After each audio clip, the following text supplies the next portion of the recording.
Bonjour à toutes et à tous et bienvenue pour cette nouvelle vidéo. On va essayer de faire des petites vidéos un peu plus courtes parce que comme ça sera plus facile à télécharger directement sur YouTube sans montage. Je vais essayer dans la prochaine de faire un montage quand même, on verra bien. La prochaine vidéo, je vous parlerai un petit peu de ce qui se passe aux États-Unis parce que là il y a du mouvement. J'en dis pas plus, je vous le garde pour cette prochaine vidéo. Là je vais vous parler un truc que j'ai déjà abordé, qui est hyper sensible sur YouTube, surtout si vous avez une chaîne qui est monétisée. Si vous avez si vous avez une grande communauté, si vos vidéos sont promues par les algorithmes YouTube, il y a de fortes chances que la vidéo que j'avais déjà faite, elle saute. Elle saute pourquoi ? Parce que souvenez-vous, je vous avais parlé de la problématique auquel on est confronté aux États-Unis vis-à-vis des Afro-Américains. Et j'ai même envie de dire que, limite, on peut peut-être mettre ça en parallèle avec ce qui se passe en France vis-à-vis de la communauté musulmane d'une manière générale, dans laquelle on peut englober aussi, et même aux États-Unis, la communauté LGBTQ+.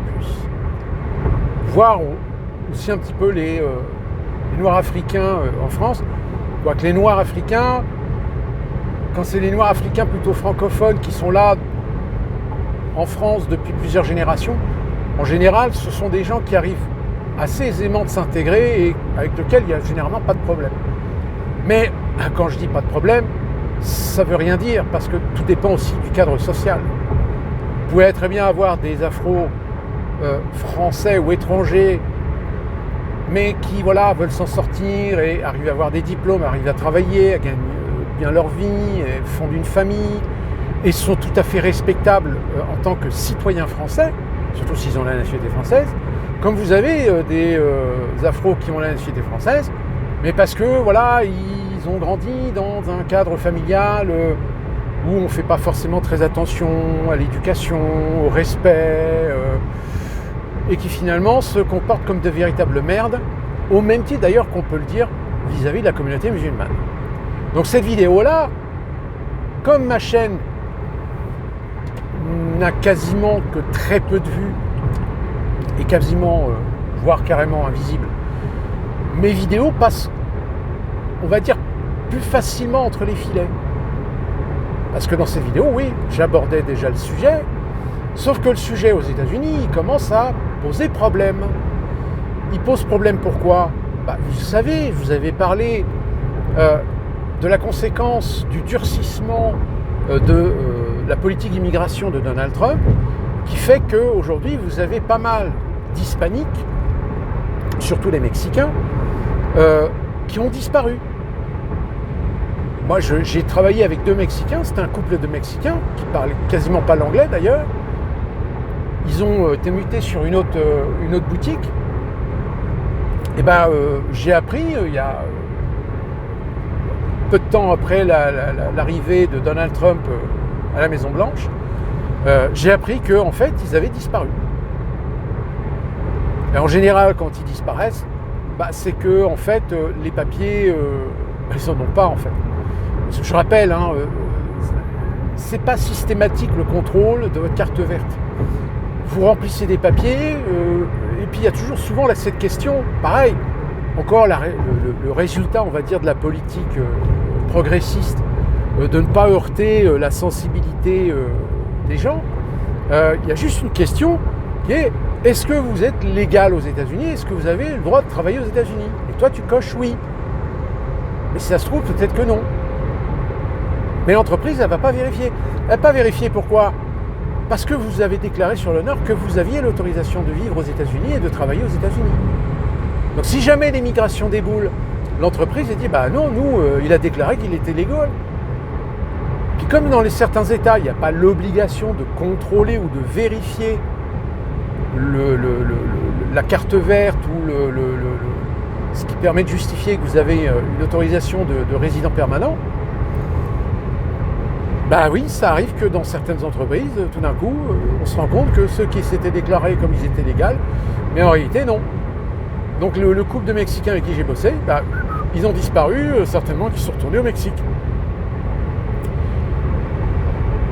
Et ce problème s'ajoute au fait que les hispaniques, du fait justement qu'ils sont peut-être un petit peu plus bosseurs que les afro-américains, on se retrouve avec des afro-américains qui sont censés peut-être compenser le fait que les hispaniques disparaissent, mais au final on se rend compte dans les entreprises que tu as beaucoup d'afro-américains finalement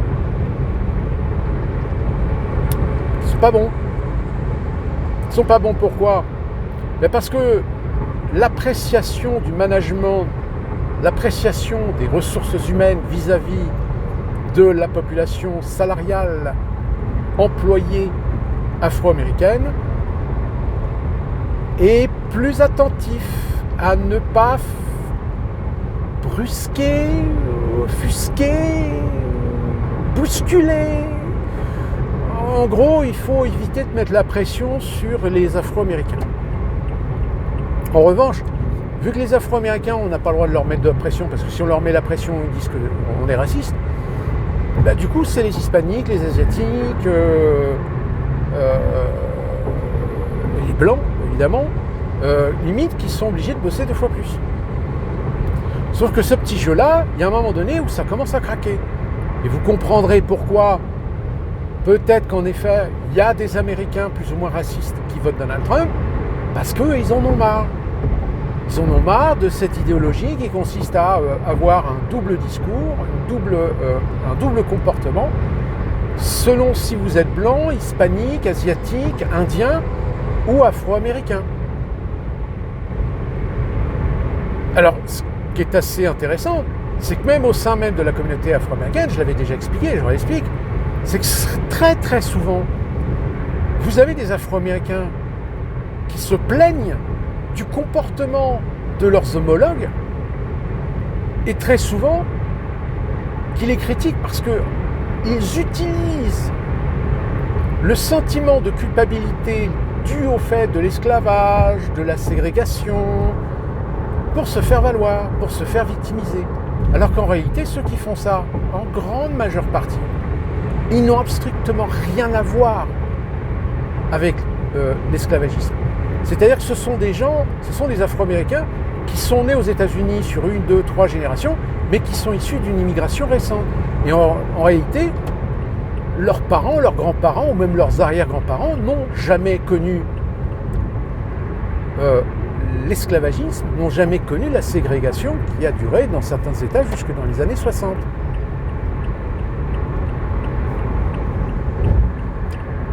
Et du coup, vous vous retrouvez à bosser avec des gens qui bossent à leur rythme. Alors des fois, pas forcément de mauvaise qualité, mais ce sont des gens qui bossent à leur rythme. C'est-à-dire que là où toi, tu as peut-être besoin que ça s'active un peu parce que c'est un petit peu... là, c'est... Je ne sais plus en français comment on dit, busy, c'est occupé. Il y a une forte activité. Non, eux, ils continuent à bosser à leur rythme. Même pareil, ils arrivent en retard, des fois ils partent plus tôt, ou des fois ils viennent pas bosser, etc. Il faut rien dire. C'est normal. Toi, tu viens pas bosser 1 fois, 2 fois, 3 fois, au bout de la 3e, t'es viré. Eux, non. Ça peut être comme ça pendant des mois. Jusqu'au moment où un responsable, comme je vous l'avais expliqué, je vous le réexplique, souvent le mot d'ordre, c'est faire des preuves, c'est-à-dire prendre des éléments, collecter des informations sur le fait que cette personne a fait ceci, a fait cela, a un absentéisme trop élevé, a une productivité qui n'est pas à la hauteur, etc., etc. Et là, même si l'Afro-Américain décide de porter plainte parce qu'on l'a viré pour cause de racisme, non, pas par cause de racisme, parce qu'il est incompétent. Parce que il a trop tiré sur la corde par rapport à la souplesse dont il bénéficie en tant qu'Afro-Américain en milieu professionnel. Alors vous allez me dire, mais finalement, ça rejoint un petit peu ce qu'on connaît aussi en France avec les musulmans.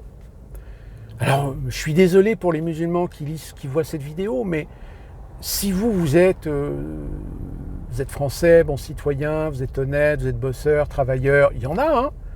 Il y en a même des fois qui sont des investisseurs, il y en a qui construisent des véritables projets. Et c'est plus difficile pour eux d'ailleurs, parce que déjà rien que leur nom, des fois les banques, vous venez d'où? Ah, de Sarcelles. Ouais, mais c'est pas parce que je viens de Sarcelles que forcément je suis un délinquant. Ce qui n'est pas faux. Mais voilà, pour des gens qui sont issus de l'immigration, des gens qui sont issus de la communauté musulmane, qui ont des prénoms à consonance arabe, bah, souvent c'est plus difficile pour eux de convaincre qu'ils sont sérieux. Et qui ne sont pas obligatoirement de la racaille, qui ne sont pas des dealers de drogue, ou qui ne sont pas des violeurs de maman, ou des joueurs de couteau.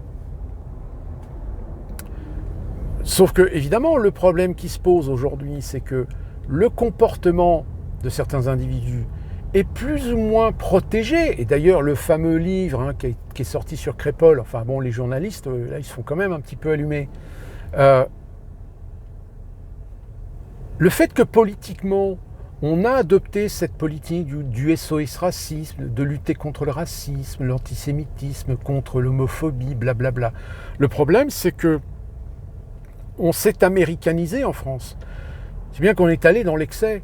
On n'est pas dans la demi-mesure.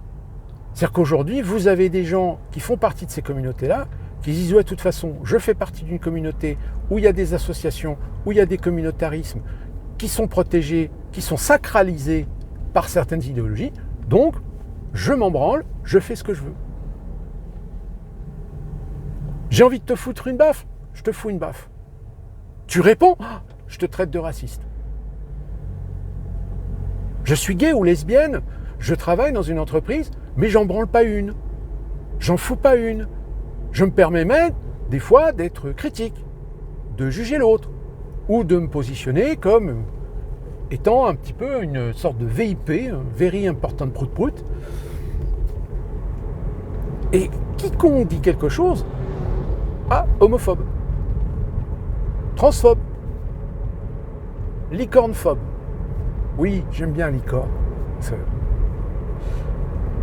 Et donc, dans les aspects de la société, malheureusement, ces gens-là, ils portent déjà préjudice à leur propre communauté, parce que c'est pareil, le mariage homosexuel sous Hollande, c'était du clientélisme politique, pur et simple. Parce que moi, je connais pas mal d'homosexuels en France, ils disaient, mais nous, on n'a jamais demandé ça, on s'en fout. Déjà, l'État avait mis en place le Pacs. Le Pacs, c'était très bien, ça nous donnait des droits, ça nous protégeait légalement. Mais le mariage, la communauté, tout l'ensemble de la communauté homosexuelle française n'a jamais revendiqué de vouloir accéder au mariage. Ça, ce sont les groupes idéologiques, les mouvements, les associations qui ont fait pression. Parce qu'ils savaient que ça pouvait servir à leur intérêt. Mais je vous dirais, limite, ce que je suis en train de vous expliquer, ça se trouve peut-être qu'au plus profond de vous-même, vous avez été confronté au même sujet. C'est-à-dire à ces individus qui se foutent royalement de votre gueule, qu'on n'a rien à foutre. Parce qu'ils savent que si jamais tu dis quelque chose, si jamais tu critiques, si jamais tu rétorques, tu t'opposes, il y a la sanction qui tombe, c'est-à-dire t'es raciste. T'es raciste, t'es homophobe, t'es antisémite, etc. Sauf qu'aux États-Unis, malheureusement, la peur, qui est assez intrinsèque d'ailleurs à la société, fait qu'on laisse couler. Si en France, on sent que ça commence un petit peu à se rebiffer, et d'ailleurs, preuve en est, si aujourd'hui on voit bien qu'il y a une pression sur tous les mouvements populistes, assimilés extrême droite, donc de facto racistes, aujourd'hui la pression est énorme. Pourquoi ? Parce que on sent bien qu'il y a des Français qui commencent un petit peu à se rebeller. Mais ils ne se rebellaient pas ouvertement, pas dans des outils de communication, non, par un bulletin de vote. Et ils le savent. La LFI, ils le savent très bien. Donc c'est pour ça qu'ils essayent de flinguer un petit peu tout ce qui peut se rapporter à une forme de populisme dans lequel on remet un petit peu les pendules à l'heure, mais on n'a pas le droit de remettre les pendules à l'heure parce que c'est du racisme. Alors qu'aux États-Unis, le mot d'ordre en général, parce qu'on ne veut pas de scandale, on ne veut pas de procès, etc. Donc on laisse couler. Donc tu supportes, tu subis. Sauf qu'à force de subir, avec les années, avec les décennies, il y a des Américains au bout d'un moment qui n'ont plus envie de subir. Et ils ont mis un bulletin de vote au nom de Trump. Alors même si en effet, on ne va pas se cacher que dans les soutiens de Trump, il y a des gens quand même qui ne sont pas forcément très fréquentables sur le plan sociétal. On va dire carrément que ce sont des gens qui sont plutôt assimilés à des groupes du KKK. Mais voilà, quand tu prends conscience que dans une population, il y a un sentiment caché, un sentiment qui ne s'explique pas, qui ne s'exprime pas ouvertement, mais qu'il est là, qui couve. C'est ça, c'est la politique du « je ne dis rien, mais je n'en pense pas moins ». Dites-vous bien qu'une partie de l'électorat de Trump, c'est ça. C'est des Américains blancs qui commencent à en avoir un petit peu ras le cul de voir que les Afro-Américains, ils sont protégés. En plus, avec les LGBTQ+, les wokistes, qui ont porté vraiment du tort à certaines universités. D'ailleurs, il y a certaines universités, moi je sais que par exemple ici en Caroline du Nord, je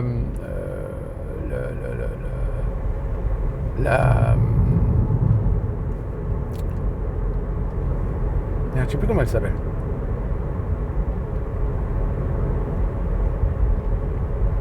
Enfin, c'est l'université, comme tous les États, ont leur université, pas d'État, mais c'est l'université de North Carolina. Ouais, ça doit être ça. Eux, là, ça y est, ils ont annoncé qu'on va mettre le frein sur les politiques de diversité, de politique de genre, etc. Parce que ça fout le bordel. Encore plus vrai quand vous avez quand même parmi vos élèves des Afro-Américains, justement, ou des élèves issus de culture indienne. La culture indienne reste quand même une culture relativement assez traditionnelle, assez conservatrice. Si on veut que les parents continuent à payer des sommes, il y a un moment donné où il faut réduire la voilure, quoi. Et actuellement, vous avez beaucoup d'universités qui ont réduit la voilure. D'autres n'ont toujours pas compris. Jusqu'au jour où ils vont commencer à se poser des questions, comment ils vont faire pour remplir les caisses. Parce que business is business. Donc, on va calmer le jeu quand même. Ce qui est assez intéressant, c'est justement d'essayer de définir jusqu'où on peut considérer que l'électorat, je rappelle, 76 millions d'Américains ont voté pour Donald Trump. Quelle est la proportion de ces Américains qui ont voté justement parce que ils commencent à en avoir un petit peu ras le cul de la politique progressiste, wokiste et de ces politiques qui consistent à protéger les Afro-Américains d'une manière générale. Et de faire un système à deux vitesses, finalement, dans les entreprises. Et c'est partout. Même ma femme, aujourd'hui, elle dépend d'un superviseur, mais le superviseur, il a gravi les échelons parce qu'elle est afro-américaine. Elle n'est pas parce qu'elle est compétente. Parce que ça, c'est pareil. Quand vous avez des Afro-Américains qui présentent leur candidature pour des postes, pour une évolution de carrière, etc., très souvent dans les entreprises, pour faire bien, ils font monter des gens, mais des gens qui ne sont pas compétents. Contrairement à des Blancs qui, eux, sont compétents, ou même des Hispaniques, surtout les Hispaniques. Les Hispaniques ont beaucoup plus d'ambition, d'ailleurs, souvent dans les entreprises. Parce que pour eux, c'est une fierté de gravir l'échelle sociale dans la société américaine. Et très souvent, des Hispaniques sont beaucoup plus compétents que certains Afro-Américains, mais ces Afro-Américains qui ont quasiment une priorité. Ce qui est bon, voilà. Donc vous voyez, j'espère qu'en France, on n'en arrivera pas à ce stade qu'on est actuellement aux États-Unis. Parce que Le problème, c'est que bon, il y a encore un petit aspect culturel similaire. Donc, mais comme la société américaine est adaptée au communautarisme, ce qui n'est pas le cas de la société française. Même si depuis les années 80, depuis les socialistes qui ont abandonné la politique d'assimilation pour une politique d'intégration à l'anglo-saxonne, le problème c'est que nous sommes un pays latin, de culture. Or ça passe pas, ça ne peut pas fonctionner. Ça ne peut pas fonctionner parce que quand on voit ce qui se passe dans les pays anglo-saxons, d'une manière générale, à un moment, il y a une communauté qui veut avoir l'ascendant sur les autres. C'est une question de territoire. Hein. Le fameux Jarl, là, le chef de sécurité là, de la boîte de nuit à Nantes, là, je suis à Nantes, hein, je crois. Il le disait de toute façon, on voit bien que ces gens parfois ont une réaction par rapport à une lutte tribale territoriale. C'est une question de domination, de territoire, de soumission. Et c'est ça le danger que vous avez en France. Parce qu'ici, aux États-Unis, c'est pas tellement. Il n'y a pas une revendication de supériorité ou de territoire. Non, c'est juste que on veut des avantages parce qu'on estime qu'on le mérite. Hein, vous savez, comme en Californie, en San Francisco, vous avez dans le conseil municipal des Afro-Américains qui ont demandé à ce que le comté paye 5 millions de dollars à tous les Afro-Américains en compensation de toute l'histoire de l'esclavage.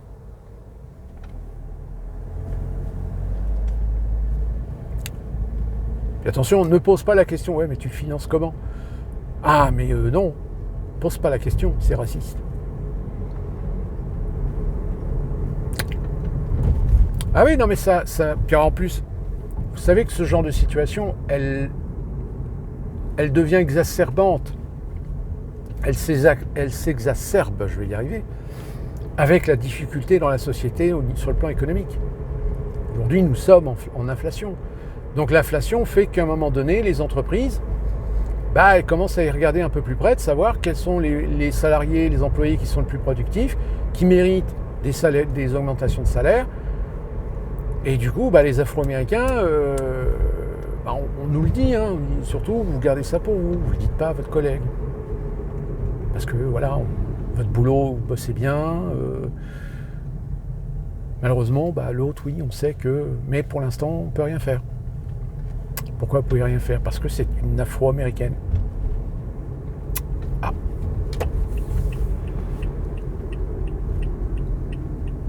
Et c'est partout pareil, hein. Alors, comme je vous le dis, il y a 2-3 ans encore, beaucoup d'entreprises faisaient un petit peu la politique de l'aveugle. Sauf que là, maintenant que les entreprises regardent un petit peu plus près les dépenses pour leur chiffre d'affaires, etc., ça coince. Voilà ce que je pouvais vous dire sur un phénomène qui touche la société américaine et qui s'accentue de plus en plus. Alors, est-ce que ça va monter au point que les gens vont commencer à se taper sur la gueule? Je ne pense pas. Mais en revanche, par contre, la communauté afro-américaine, dans cette communauté, certains commencent à s'inquiéter parce que ils voient se réduire le champ des possibles dans certains secteurs professionnels où on commence à leur préférer des Blancs, des Hispaniques, des Indiens, des Asiatiques, plutôt que des Afro-Américains. À tel point que, oui, pour essayer de compenser, les Afro-Américains montent leur propre société, leurs propres universités, leurs propres écoles, etc. Et ce qui est assez amusant, parce que il existe certaines universités exclusivement afro-américaines, donc du coup avec des bons professeurs, hein. Sauf que les professeurs disent, là, c'est pas une question de discrimination, hein, parce que ce sont tous blacks. Donc là, il y a bien un problème de niveau de compétences intellectuelles, éducation.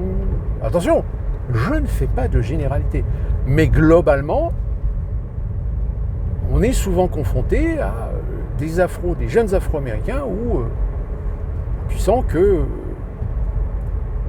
il y a un problème avec les neurones, quoi.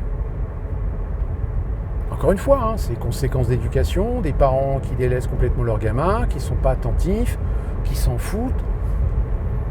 Donc les gamins sont livrés à eux-mêmes, et évidemment, ça a des conséquences au niveau de l'école, au niveau de l'éducation, comme en France avec les jeunes racailles, ces jeunes qui n'ont pas de cadre, ces jeunes dont les parents n'ont plus le dessus. Voilà pour cette petite vidéo, j'espère que je ne vais pas trop dépasser. Et d'ici là qu'on se retrouve donc pour la prochaine vidéo. Portez-vous bien.